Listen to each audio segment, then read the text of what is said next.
Olá, bem-vindo, bem-vinda. Essa é a nossa aula 42 do estudo de Espiritismo, nível básico. Nessa sequência de aulas, a gente tem como objetivo principal ler este livro aqui, que é o livro dos Espíritos, do início até o final, aonde cada aula a gente lê um conjuntinho de perguntas e vai gradativamente chegar no final. Bom, o Livro dos Espíritos ele foi o primeiro livro compilado por Allan Kardec, que é o fundador da doutrina espírita. Tudo isso, essa história toda do espiritismo, né? O que é o espiritismo é o título da nossa primeira aula dessa sequência. Então, se você está começando agora, eu sugiro que você assista esta primeira aula também. A aula número 1. A aula número 2, a gente fala sobre um tema super bacana também, imperdível, como fazer o seu evangelho no lar. O evangelho no lar é uma prática maravilhosa para trazer paz, para trazer harmonia para a sua casa, para o seu lar. E falamos sobre o evangelho no lar na aula 2. E aí depois viemos na sequência, aula 3, aula 4, aula 5, fazendo a leitura do Livro dos Espíritos. Bom, como a gente sempre faz, a gente lê o Sinal Verde, que é um outro livro verdinho aqui do lado, e é um livro muito gostoso de ler, ele é curtinho, é uma página só, a gente lê uma paginazinha dele e aí faz a compreensão. É o nosso momento inicial de estudo antes de entrar no Livro dos Espíritos. Nesse momento inicial, com a leitura do Sinal Verde, a gente faz um entendimento do texto lido, anota os pontos principais e aí começa a fazer gradativamente uma reforma íntima, além de servir também para compreender melhor a doutrina espírita. Essa doutrina tão maravilhosa que nos orienta, que nos responde tudo, quem somos, de onde viemos, para onde vamos. Então, o Sinal Verde ele ajuda nessa compreensão da doutrina em si e ajuda na nossa reforma íntima, na nossa melhora como um ser. Muito bem, hoje, no Sinal Verde, a gente vai ler uma página com o título Correspondência. E depois a gente vai para o Livro dos Espíritos, na segunda parte, capítulo 7, um título chamado A Infância, onde Kardec fez perguntas sobre o estado da infância. Quando o espírito encarna, o que ocorre naquele processo durante a infância da criança. Muito bem, bora lá então. Vamos começar então agora pelo Sinal Verde. Correspondência. Cultive brevidade e precisão em seu noticiário, sem cair na secura. Uma carta é um retrato espiritual de quem a escreve. Cuidaremos de escrita bem traçada, porquanto não nos será solícito transformar os amigos em decifradores de hieróglifos. Não escrever cartas em momentos de crise ou de excitação.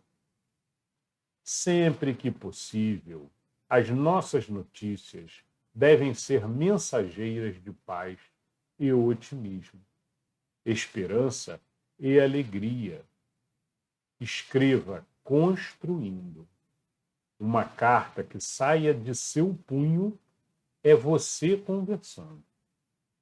Qualquer assunto pode ser tratado com altura e benevolência. Quando você não possa grafar boas referências em relação a determinada pessoa, vale mais silenciar quanto a ela. Somos responsáveis pelas imagens que criamos na mente dos outros, não apenas através do que falarmos, mas, igualmente, através de tudo aquilo que escrever. Bom, naturalmente, esse é um texto que André Luiz deve ter passado para o Chico, né?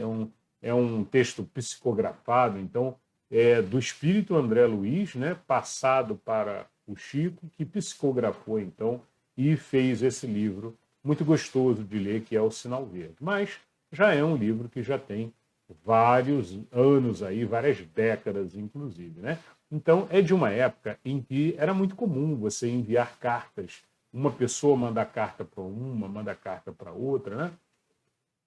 E não se tinha a comunicação que se tem hoje, através de mensagens instantâneas, através de e-mail e coisas desse tipo. Mas muito da gente a gente consegue tirar daqui e perceber as mensagens que André Luiz quer nos passar, né? E valem também para os textos que nós escrevemos hoje em dia, seja em e-mail, seja em mensagens instantâneas em diversos aplicativos, né? Bom, a primeira frase que ele coloca é, olha, cultive a brevidade, seja curto, direto, né? E preciso, e preciso. Em seu noticiário, ou seja, quando você enviar as notícias ou quiser passar alguma informação, sem cair na secura. Naturalmente, uma carta ela tem características de um indivíduo para outra pessoa, né? Ou levando saudade, levando notícias, na maioria das vezes notícias, porque era uma época que não tinha também um telefone para a pessoa pegar o telefone e telefonar e de imediatamente falar com a outra pessoa do outro lado. Então, era tudo por carta. A comunicação era lenta, né? Então, ele diz aqui justamente que, olha, precisamos aqui só evitar também a secura. E aí, o que se entende disso aí? Qualquer comunicação que você faça, qualquer. E isso vale também para as nossas palavras, né? Procure ser breve, ser sucinto e passar a informação sem secura. Sem secura é com o máximo de carinho possível, transmitindo de fato com as palavras o carinho que você quer transmitir. Se você está chateado e quer transmitir uma posição mais severa, ok. Transmita, mas sem maledicências, sem perder a calma, sem excessos, né? E sem excessos. Mais uma vez, os excessos. Né? Os excessos são um grande mal da matéria aqui, que sempre nos puxam ou para um lado ou para o outro, exageradamente. Né? Então, a gente tem que sempre procurar o racional, a consciência central do nosso interior. Esse é o principal aqui. Uma carta é um retrato espiritual de quem a escreve. E, por vezes, até, você não tem má intenção, mas, às vezes, você escreve algo tão seco, tão sem carinho, sem atenção, né? Que a pessoa que lê do outro lado entende diferente. Às vezes você não quis transmitir um sentimento ruim, nem você estava chateado com a pessoa, mas às vezes a pessoa, quando recebe aquela mensagem, pode ser uma mensagem instantânea, tá? Não estou falando de carta só, não. Uma mensagem instantânea que uma outra pessoa recebe aquela mensagem instantânea e às vezes entende que você está brabo com ela ou que você está chateado, né? Então é muito importante, sempre que a gente fizer a comunicação, agregar os valores das palavras que traduzam carinho, que traduzam realmente o que você está sentindo. Se você quer transmitir carinho, amor a uma determinada pessoa, você pode dizer, meu amigo, minha amiga, meu querido, minha querida, como você está? Estou com saudade. E isso tudo, quando você transmite isso, principalmente no início do que vai transmitir, isso abre as portas. O subconsciente da pessoa que está lendo já vai ler, em vez dela ler o texto de uma forma assim assustada, preocupada, ela já vai ler o texto com uma atenção caridosa e transmitindo a você boas vibrações, bons pensamentos também. Mais uma vez, isso vale também para as mensagens que a gente escreve hoje no dia a dia, SMS, tudo, né? É muito importante usar as palavrinhas mágicas. Essas palavrinhas abrem portas, portas do subconsciente. E aí essas palavrinhas, elas são tão mágicas que elas transmitem logo assim, para o subconsciente de quem está lendo, transmitem logo o teu real sentimento. Se o teu real sentimento é de amor e carinho, você lê uma palavra, você lê uma frase que começa com meu amigo ou com minha amiga, abre completamente a percepção dessa pessoa de carinho, de amor, e ela vai ler com outro entendimento. Eu não me esqueço uma vez, em ambiente de trabalho, que um amigo me contou que ele estava lendo um e-mail de um determinado cliente. E o e-mail do cliente falava, boa tarde, por favor, faça aí. Não falava, boa tarde, tem que fazer isso, isso e isso. Nem usava a palavrinha por favor, não usou. Tem que ser feito isso, isso e isso e isso. Ele falou assim, nossa, ele está brabo hoje, nossa, olha só como ele escreveu aqui, quase que dizendo aqui, dando ordem, ou então, né? E aí, na cabeça da pessoa, ele me contou depois, na cabeça dele veio até a visualização do cliente, com uma cara de brabo, falando aquilo que ele estava lendo. E assim funciona no nosso dia a dia. Pode ser um e-mail, pode ser um WhatsApp. Muitas vezes você lê um texto sem as palavrinhas mágicas, ele acaba transmitindo uma sensação diferente do que real que você quis transmitir. E aí ele telefonou para o cliente, falou, não, você está chateado, fulano, você não fique chateado. E aí o fulano do outro lado falou, não, eu não estou chateado de forma alguma, está ótimo aqui, meu dia está ótimo. Você teve a impressão que eu estava chateado? E aí ele falou, não, é que, sei lá, é que eu li o texto aqui. E aí, pessoal, é só um exemplo, né? E isso acontece muito no nosso dia. Seja porque você fez uma interpretação errada, seja porque o nosso subconsciente ele se acostumou a ver aquela pessoa sempre chateada. Então, qualquer texto que você lê daquela pessoa, ele vai pensar e imaginar aquela pessoa com cara de chateada, e aí vai transmitir isso para o teu subconsciente, você vai ficar se sentindo mal, vai transmitir de volta para aquela pessoa. Né? E assim funciona. Né? Nós vivemos em um mar de pensamentos que geram vibrações e que nós somos afetados por elas e afetamos também, quer queiramos ou não. Isso está no princípio aqui do sinal verde, né, na introdução escrita por Emmanuel. Então é um ponto importantíssimo que eu tiraria daqui, que eu recomendaria a vocês, é sempre ver as palavrinhas mágicas em qualquer texto que escrever. Escrevam com muito carinho, com muito amor, sempre, sempre. A não ser que realmente estejam chateados. Né? Nesse caso, diminua, seja assertivo. Não precisa ser tão carinhoso, seja simplesmente assertivo, mas também não perca a linha. Não exagere, não saia do racional. Escreva construindo, como diz André Luiz aqui. Uma carta que saia do seu punho é você conversando. Qualquer assunto, você pode ser tratado com altura e benevolência. Quer dizer, mais ou menos o que falamos aqui. Né? Todo o assunto. Você pode estar até chateado, pode estar cobrando alguma coisa, mas mantenha o centro. Mantenha sempre o centro, retirando dos excessos. Tanto o excesso do ódio quanto o excesso do amor também. Centraliza e passa a informação assertivamente, com as palavrinhas mágicas. Quando for possível, né? Quando você realmente não estiver muito chateado naquele texto que você está fazendo. Somos responsáveis pelas imagens, olha as imagens aí, né? Mais ou menos a imagem que foi criada quando aquele funcionário leu o e-mail e achou que o chefe estava chateado. Somos responsáveis pelas imagens que criamos na mente dos outros. Não apenas através do que falamos, mas igualmente através de tudo que escrevemos. Ok? Então, esse é o entendimento de hoje aqui, o cuidado com os escritos, porque os escritos, seja em mensagem instantânea e tudo, provocam também vibrações. Né? Tanto as suas vibrações estão saindo, mas quando chega lá do outro lado, se chegar mal escrito, pode provocar vibrações de volta também ruins, quando na verdade deveriam ser boas. mas como foi mal escrito, foi mal interpretado do outro lado. Ok? É isso, pessoal. Do Sinal Verde hoje fechamos aqui.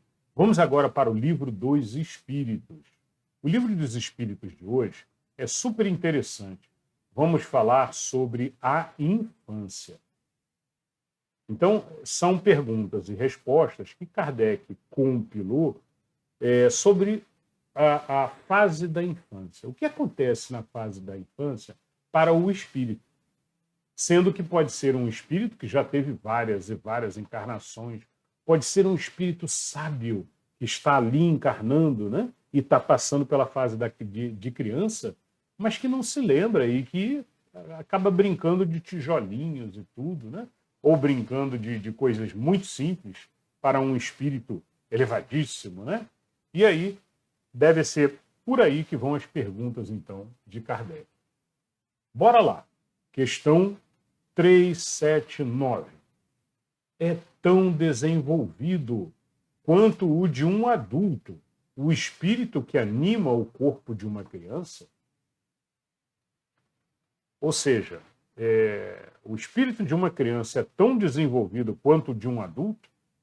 Resposta: pode até ser mais. O espírito que está hoje em uma criança pode até ser mais desenvolvido do que o de um adulto.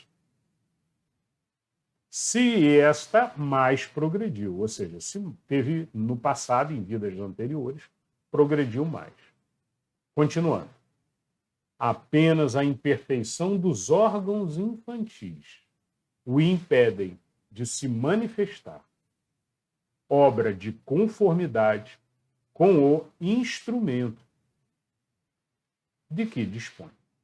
Então a gente já entendeu que a matéria afeta o raciocínio, a matéria e os órgãos afetam o espírito enquanto ele está encarnado, enquanto ele está dentro daquele corpo. Então, se você está encarnado dentro de um corpo que tem algum tipo de deficiência mental, não significa que o espírito tenha deficiência mental.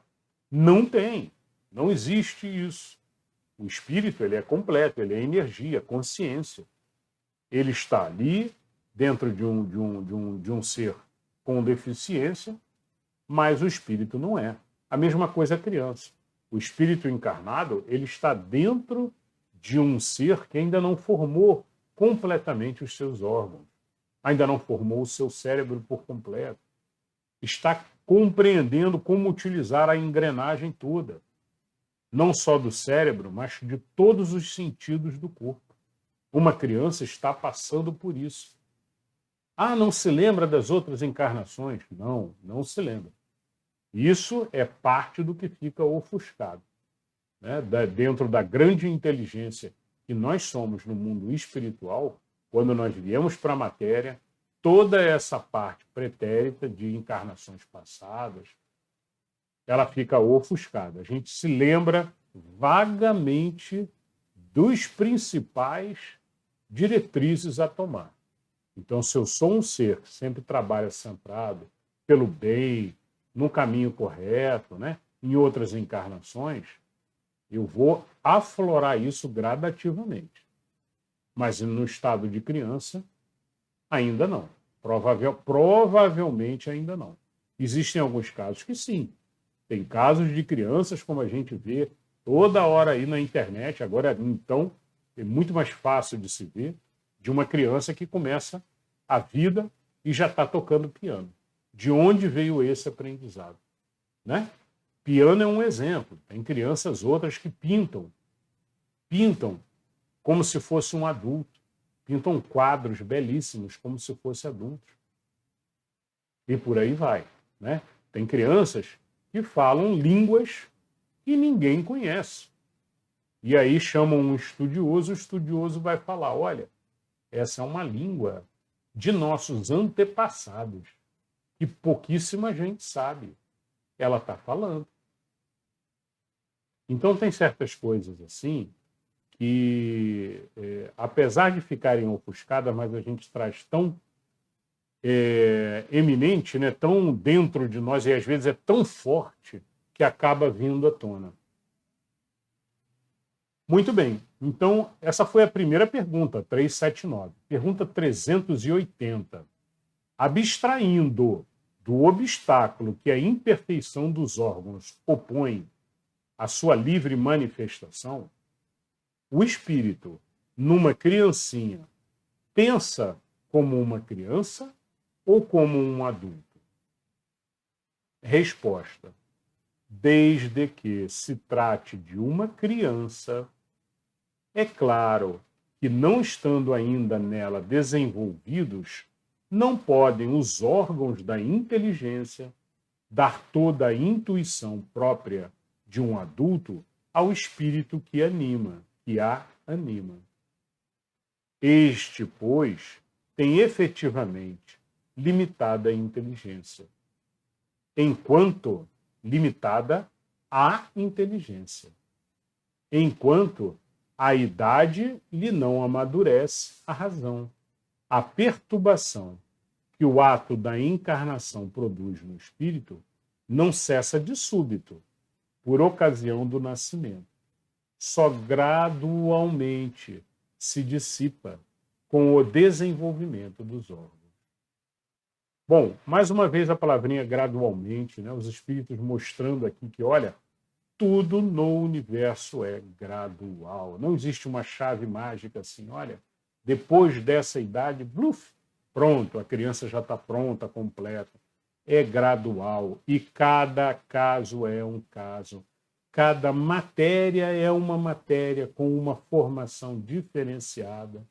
A formação da matéria, por vezes, depende também da formação do espírito. O espírito, quando ele tem determinadas capacidades e determinados potenciais, ele mesmo, de forma subconsciente, ele é capaz de tratar e direcionar aquilo na formação da matéria, seja na formação do subconsciente, da matéria, na formação do cérebro, na formação até de seus órgãos, do seu corpo. Tem uma explicação dentro da 380 aqui que vale a pena ler. Há um fato de observação que apoia esta resposta. Os sonhos, numa criança, não apresentam o caráter dos sonhos de um adulto.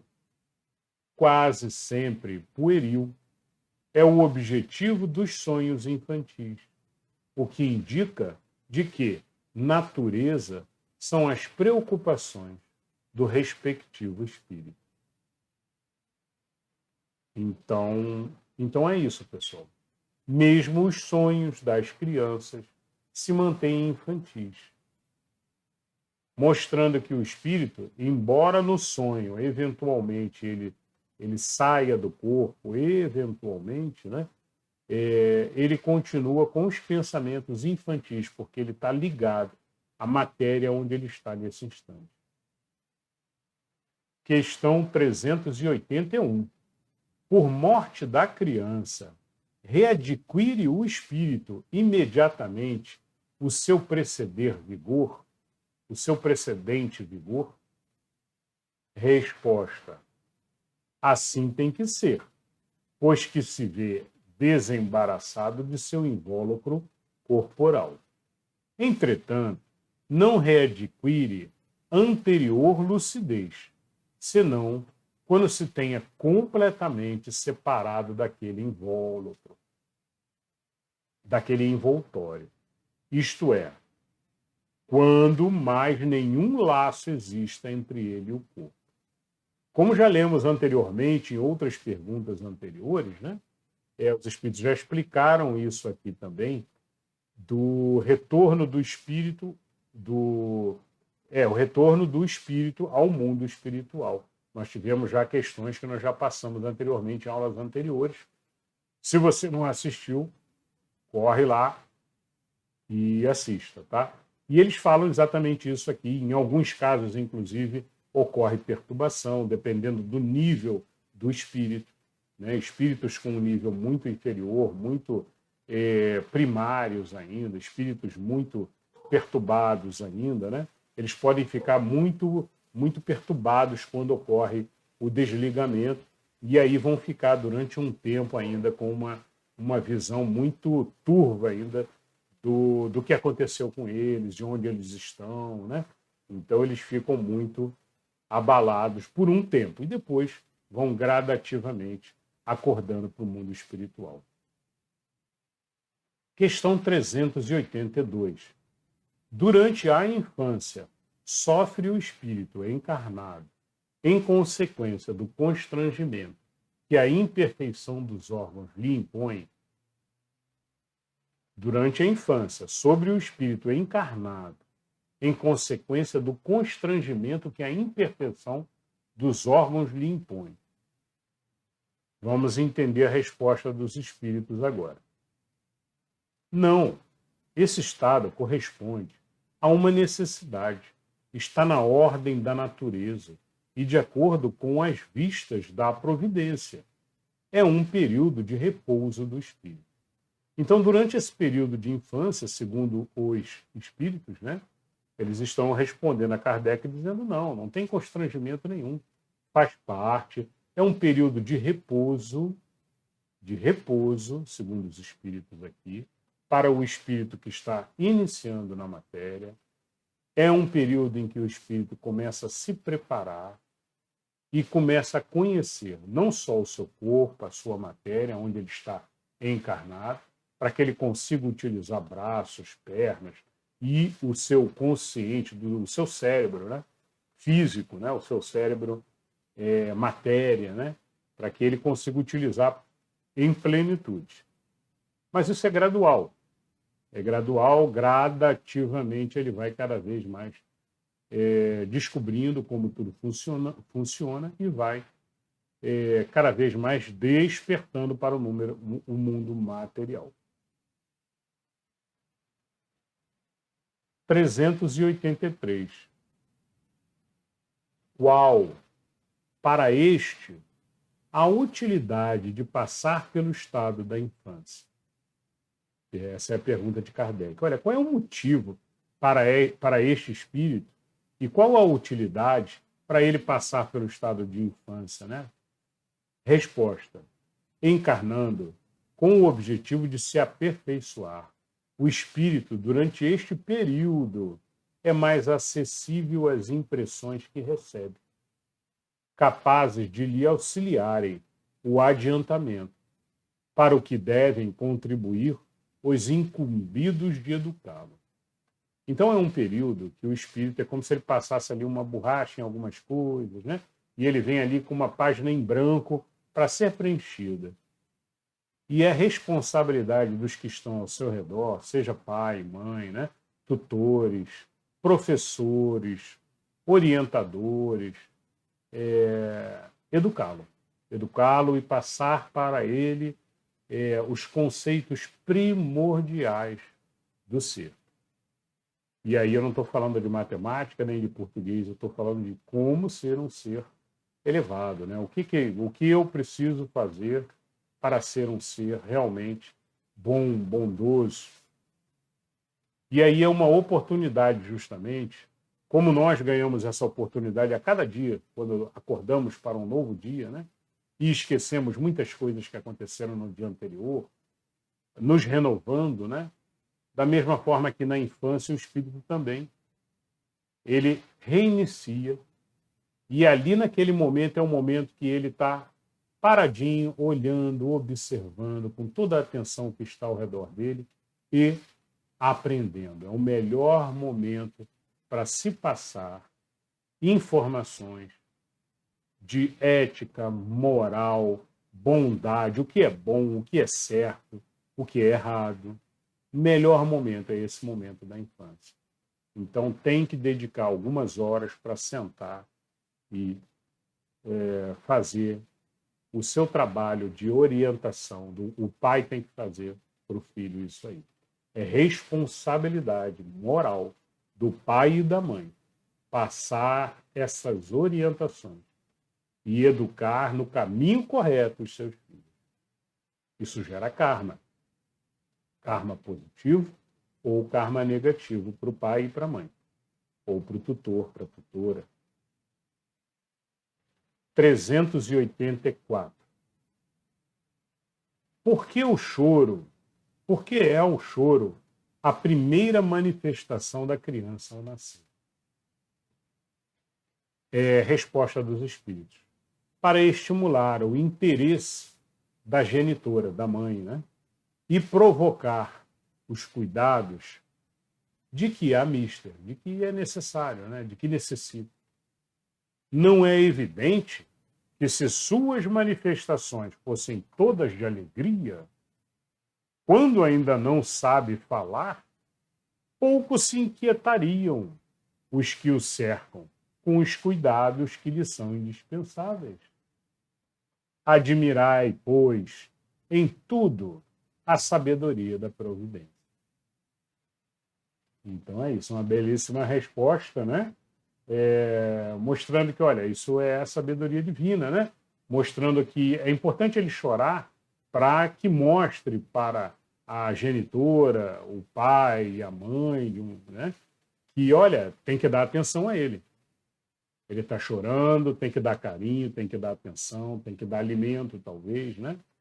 E é isso. Se já nascesse rindo, andando, falando, talvez não se tivesse essa atenção toda e esse foco todo ali no momento do nascimento, né?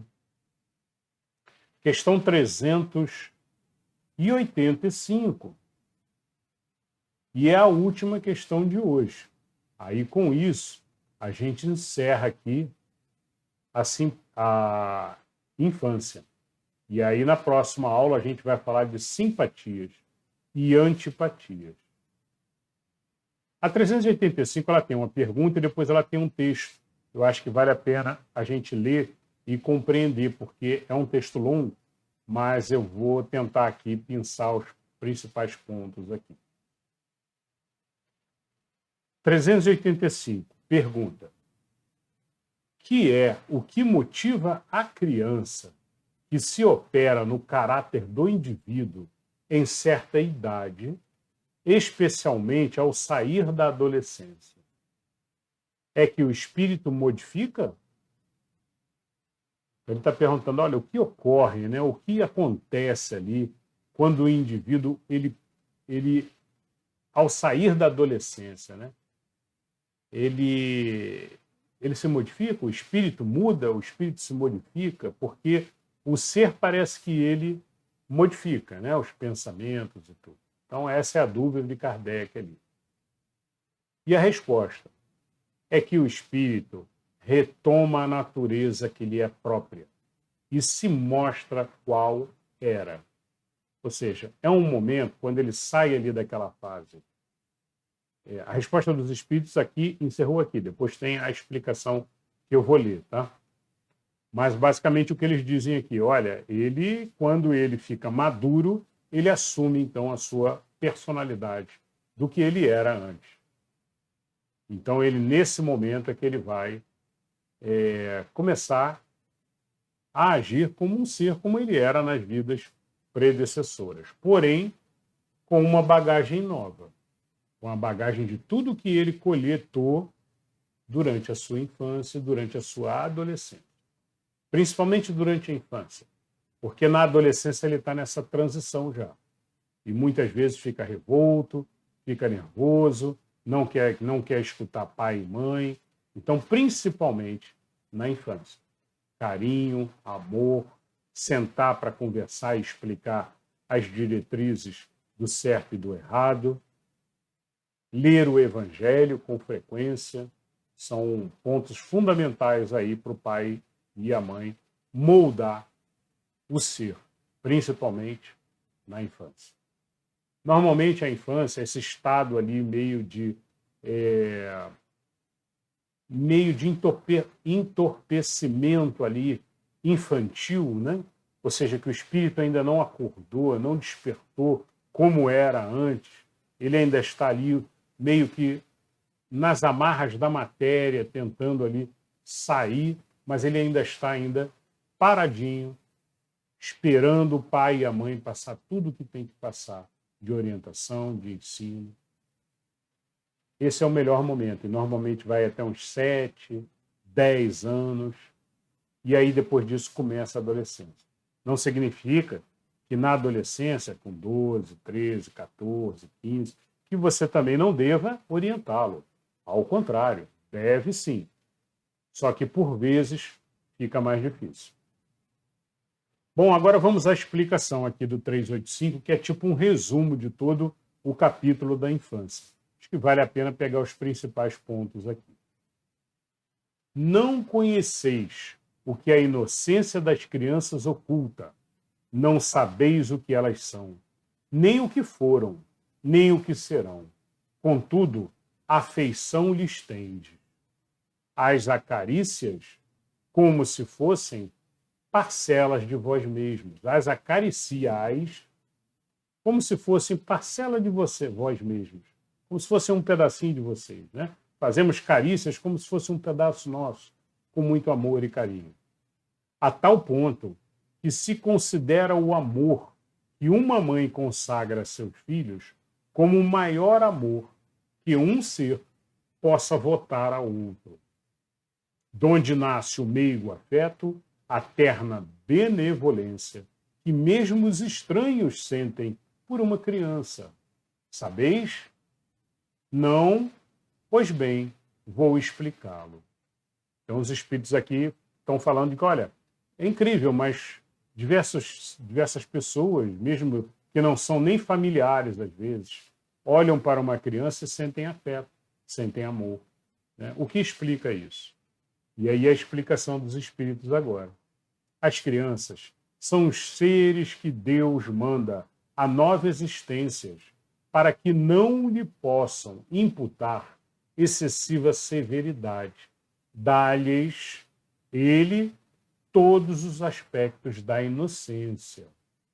Ainda, quando se trata de uma criança de maus pendores, cobrem-se-lhe as más ações com a capa da inocência.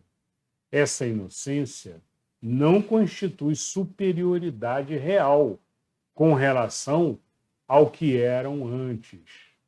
Não, é a imagem do que deveriam ser.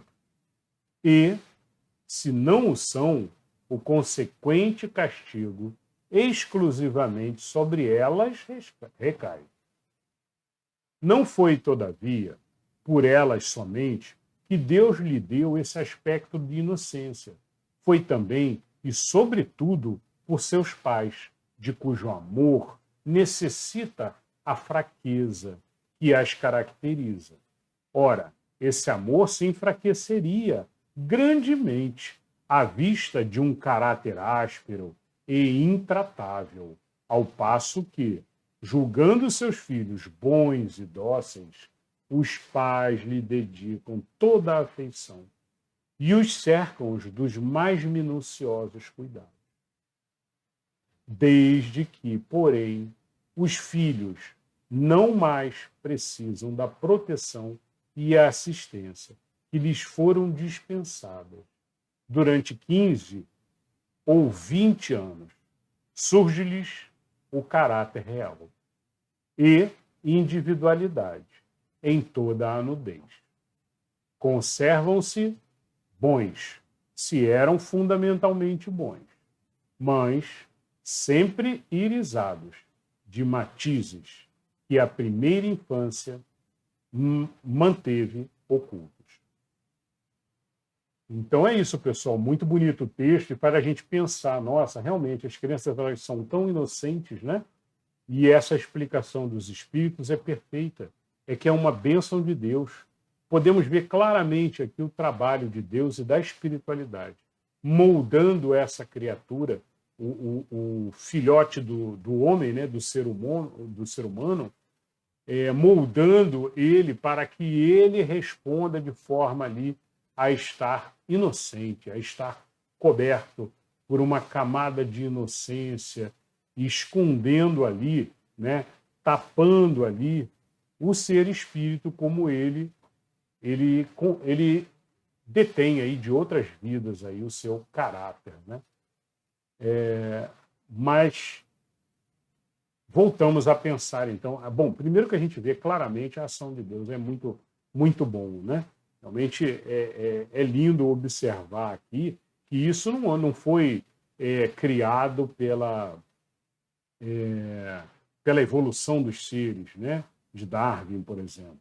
Uma criança nascer ali de forma extremamente meiga, extremamente inocente, não é evolução dos seres, porque se fosse, a criança já nascia subindo em árvore, se escondendo, pulando, né, e correndo já, né, como alguns animais têm que nascer já correndo, ou então não sobrevive.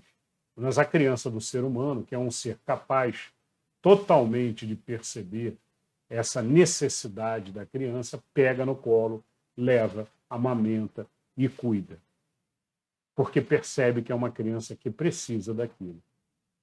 Muito, muito belo ver Deus atuando, né, com a espiritualidade e o universo todo atuando nesse sentido. Continuam os espíritos. Como vedes, os processos de Deus são sempre os melhores, e quando se tem o coração puro, facilmente se lhes aprende a explicação.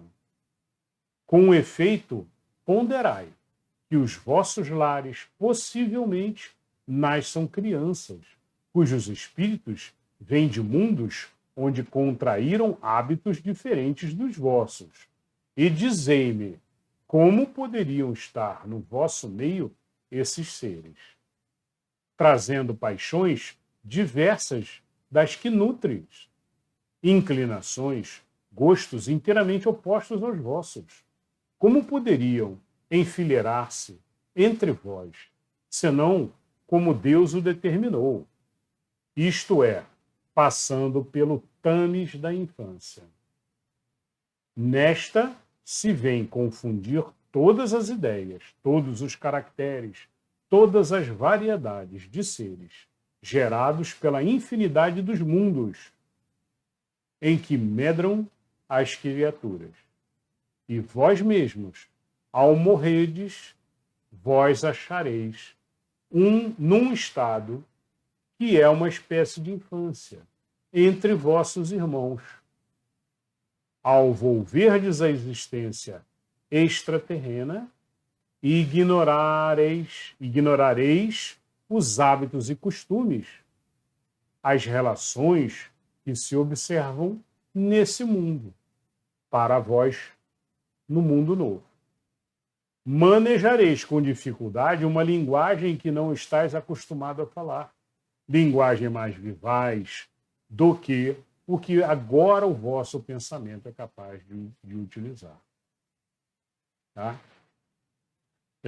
Bom, e aí para concluir aqui, assim, portanto, a infância é não só útil, necessária, indispensável, mas também consequência natural das leis que Deus estabeleceu e que regem o universo.